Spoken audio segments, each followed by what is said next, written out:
Looks like everyone chose the red pill, so here's the truth. Let's talk about what I call the college matrix. Please allow this statistic to sink in.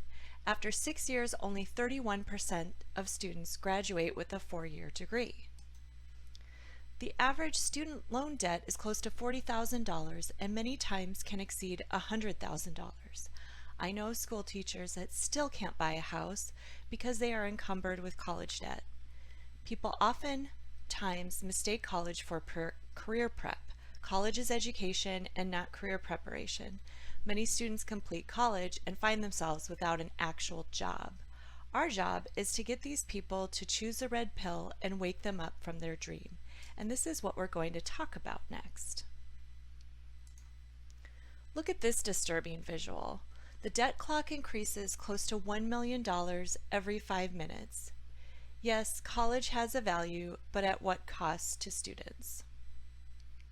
As you can see in this chart from the Department of Labor, only approximately 30% of jobs have degree requirements. The remaining 70% do not. So why are teachers pushing college? Look at the 13% projected growth in the next 10 years in the HVACR service and repair industry. If you're not actively recruiting and training, you should be.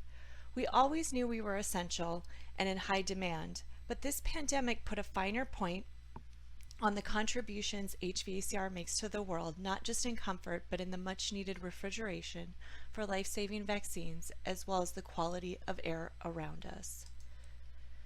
Construction, which includes the HVACR service industry, is included in the top 3 highest growth jobs from December of 2020 during the pandemic.